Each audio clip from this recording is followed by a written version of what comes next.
Good morning and welcome to my blog, Wisdom for Today. And I'm so glad you came to visit me so we can just discuss a little bit about the Word of God. And because it's the last Sunday in the month of June, that's coming up this Sunday. It's going by so fast, huh? I wanted to talk to you about an important historical figure who helped influence Christianity. And the person I want to talk to you about is Aimee Semple McPherson. Now, when we think of great American evangelists, we think of Billy Graham, most certainly. He was someone I knew in my lifetime that drew tens of thousands, in fact, through his books, hundreds of thousands to faith in Jesus Christ. Or you may think of Billy Sunday, who I talked about on this talk before of Heroes of the Faith. And Billy Sunday drew thousands and close to 15,000 at one particular crusade that he had. But we don't really talk about Aimee Semple McPherson. And she existed about the time of Billy Sunday, actually before him, and was an inspiration to him. Aimee McPherson was a young woman that grew up under the tutelage of a mother who was involved in the Salvation Army. And because she was involved in the Salvation Army, she already understood that women could preach and teach. But at first, she rejected Christianity. She found it stringent, and it cut into her power too much. And she tried to live a secular life, but it didn't work very well. She came to a saving knowledge of Jesus Christ after attending a meeting one night. She fell in love with a man who was studying to be a missionary in China, and they both went to China. And during that time, her husband got dysentery and died. Aimee McPherson had one little girl and came back to the United States. And it was about this time that she discovered her ability to preach. And initially, she preached in the back of a truck, and lots of people came to faith. And then, with the money that she received from offerings, she bought an auditorium. It was a 1,000-seat auditorium, but she outgrew it within a week. And eventually, she had to relocate to a new facility that had 3,500 seats in it, where she would preach and teach. And some of the things she did that sticks with us today is she didn't always sing the traditional hymns. She sang what we would call praise songs. Now, a traditional hymn has a story of a journey, and there's a statement about being close to God, then you go through a trial in the middle verses, and then you come to resolution.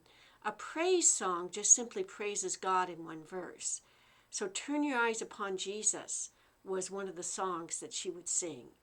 And there were other songs where she would take popular melodies and put together words that would just talk about serving Jesus in the here and now.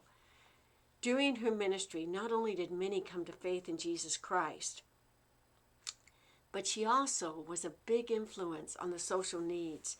There was an earthquake in Los Angeles in 1925, and many people died.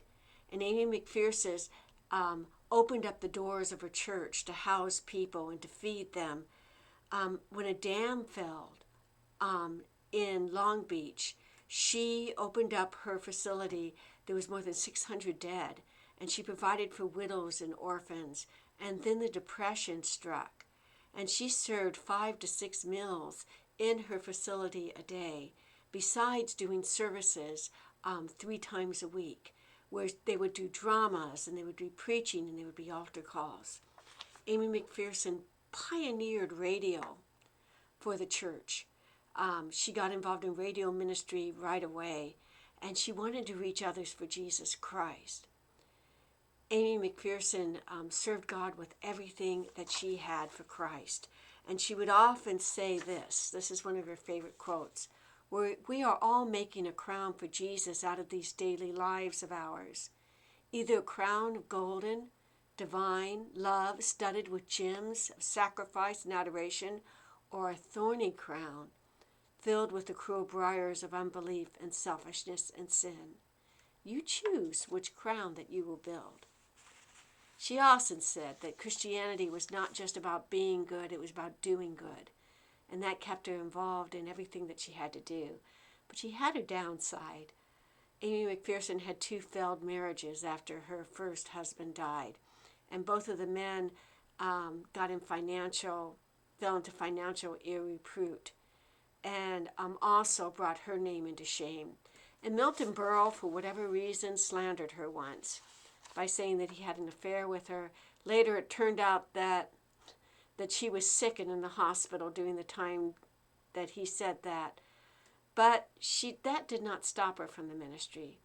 She did ministry until the day she died, even though she was persecuted a lot.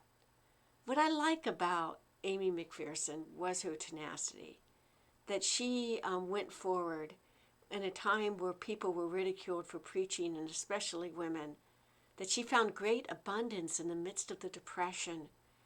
And although her husbands were involved in financial scandal, she never was. She kept meticulous books of her ministry. And she had a heart for Jesus till the day she died. Now, not all of us have the preaching voice of Aimee McPherson, and not all of us have the social conscience of her, but we all have a gift. Like the quote I just told you, we're all making crowns, and God gives us the gifts to make the crowns. What jewels has Jesus given you to make a crown for him? Use it for his glory. God's blessings, and I hope you have a blessed day, and I hope to see you in church on Sunday.